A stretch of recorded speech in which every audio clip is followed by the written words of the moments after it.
సంక్షిప్త వార్తలను ఇప్పుడు స్పీడ్ న్యూస్లో చూద్దాం.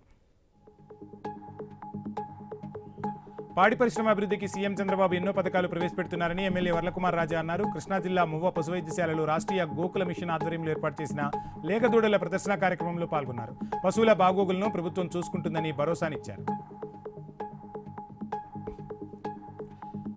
ముషీరాబాద్లో రౌడీ షీటర్ రెచ్చిపోయాడు. పాత కక్షలను మనసులో పెట్టుకుని ఓ యువకుడిపై బ్లేడ్తో దాడికి పాల్పడ్డాడు. పార్సీగుట్టలో ఈ ఘటన చోటు చేసుకుంది. డెలివరీ బాయ్గా పనిచేస్తున్న అనిల్ను రాజీ చేసుకుందామని పిలిచి దాడికి పాల్పడినట్లు పోలీసులు తెలిపారు. మచిలీపట్నం కలెక్టరేట్లో డిప్యూటీ తహసీల్దార్ శ్యామ్, సీనియర్ అసిస్టెంట్ గౌతమ్ ఘర్షణ పడ్డారు. తనపై అసత్య ఆరోపణలు చేస్తూ ఉన్నతాధికారులకు తప్పుడు నివేదికలు అందిస్తున్నారని శ్యామ్ ఆరోపించారు.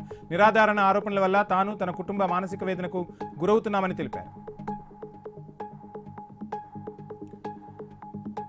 జయశంకర్ భూపాలపల్లి జిల్లా ఏఎంఆర్ ఓపెన్ కాస్ట్ వద్ద ఉద్రిక్త పరిస్థితులు చోటు చేసుకున్నాయి. బొగ్గు వెలుకుతీత పనులను భూ నిర్వాసితులు అడ్డుకున్నారు. డేంజర్ జోన్లో ఉన్న గృహాలు తీసుకుని తమకు న్యాయం చేయాలని డిమాండ్ చేశారు. గృహాలను లీజ్ అని కాలయాపన చేస్తున్నారని ఆగ్రహం వ్యక్తం చేశారు. తిరుపతి లడ్డూ ప్రసాదాన్ని ఎంతవరకు దిగజార్చాలో అంతవరకు దిగజార్చిందని తెలుగుదేశం పార్టీపై మాజీ ఎమ్మెల్యే జగన్మోహన్ రావు ఫైర్ అయ్యారు. సీబీఐ రిపోర్టు జంతువుల కొవ్వు కలవలేదని స్పష్టంగా చెప్పినప్పటికీ బాత్రూమ్ కెమికల్స్ తెరపైకి తెచ్చారని ఆగ్రహం వ్యక్తం చేశారు. కెమికల్స్తో లడ్డూ ప్రసాదాలు ఏ విధంగా తయారు చేస్తారో తెలుగుదేశం పార్టీ నేతలే చెప్పాలని డిమాండ్ చేశారు. కామారెడ్డి జిల్లా బిచ్కుంద మున్సిపాలిటీలో ఓటర్లను ప్రలోభపెడుతున్న వారిపై చర్యలు తీసుకోవాలని తెలంగాణ ఉద్యమకారుల అభివృద్ధి సంఘం రాష్ట్ర అధ్యక్షుడు సంజీవులు అన్నారు. ఈ మేరకు లిఖితపూర్వకంగా కలెక్టర్కు, ఎస్పీకి ఫిర్యాదు చేశారు. ఎమ్మెల్యే లక్ష్మీకాంతారావు ఓ ఇంట్లో డబ్బులు ఓటర్లకు పంపిణీ చేశారని ఆరోపించారు.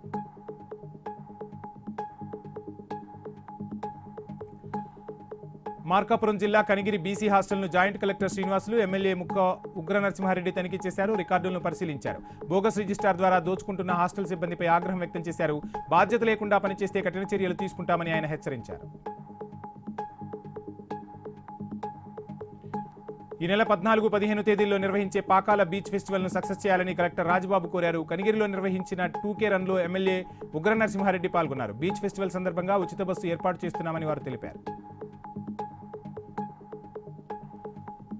మేడ్చల్ జిల్లా కండ్లకోయలో ఇంటి బయట ఆడుకుంటున్న చిన్నారిపై వీధి కుక్క దాడి చేసింది. చిన్నారికి తీవ్ర గాయాలు కావడంతో ఆసుపత్రికి తరలించారు. చిన్నారి పరిస్థితి స్థిమితంగా ఉన్నట్లు ఆమె తల్లిదండ్రులు పేర్కొన్నారు.